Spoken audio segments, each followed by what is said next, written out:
賽喺唔使好多成本的大前提下，改裝成為一間節約用電、減少排碳的綠色校園。我哋學校四邊嘅馬路交通繁忙，噪音好大聲，所以大部分時間我哋都會開住冷氣。但係冷氣機會消耗大量電力，每調低1度就會用多6%嘅電，發電過程中仲會釋放大量二氧化碳，加劇全球暖化，對環境造成破壞。我哋學校有幾間課室比較熱、比較焗，兩部冷氣機安喺中間同後面，令冷氣監察得唔平均。雖然天花板有裝吊扇，但係仍然唔夠涼。老師成日要將冷氣校凍啲，造成耗電的問題。於是我哋喺冷氣機出風口加咗塊擋風板，將冷氣引到去課室前面比較熱嘅地方，促進室內空氣循環，溫度均勻啲，再加埋現有的吊扇，就可以更有效提升能源效益。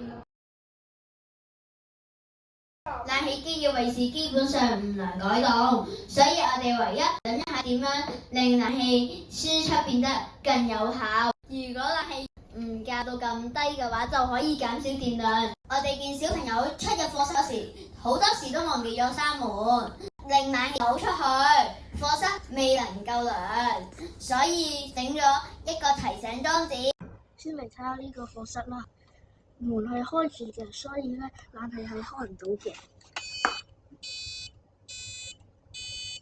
佢會顯示 close the door。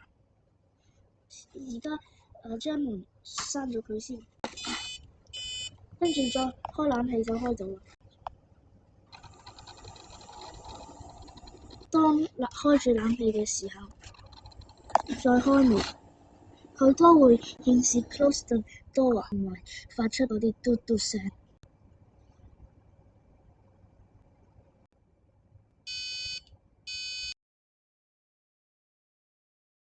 我哋喺課室嘅窗口加咗呢個智能窗簾，一齊嚟睇下啦。當佢感應到太陽光好猛烈嘅時候咧，佢就會顯示太陽嘅嗰個圖案，同埋咧自己閂埋窗簾。當佢感應到太陽冇咁曬嘅時候咧，佢就會自己開翻個窗簾。呢個智能窗簾能夠自動感應日光嘅強度，唔需要有人在場監察住，都依然可以保持課室清涼。頂部嘅膠漿模擬嘅係導光管，透明嘅圓頂會採用唔同方向嘅陽光。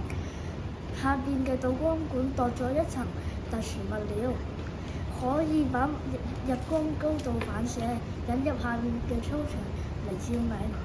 導光管利用自然光取代電燈管，所以本身唔使耗電，咁樣仲可以避免因過分照明而浪費能源。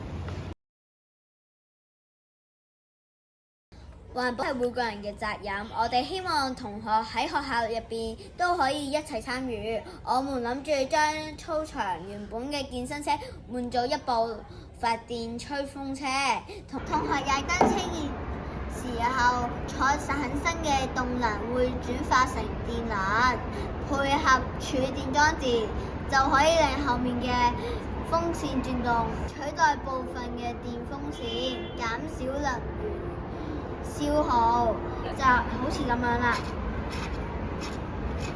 一方面鼓勵同學做運動放鬆心情，另一方面又可以鼓勵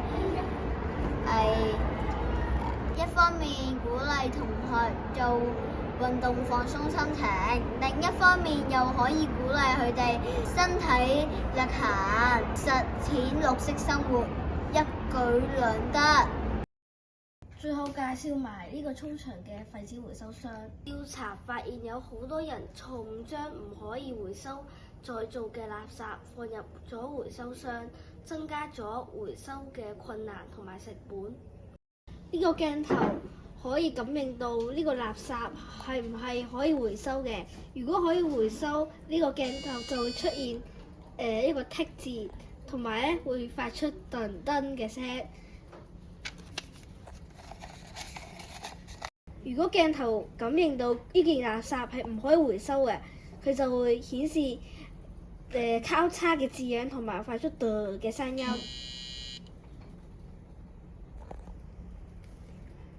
希望藉住智能廢紙回收箱，可以增加同學對乾淨回收、整個回收嘅認識，培養回收嘅良好習慣。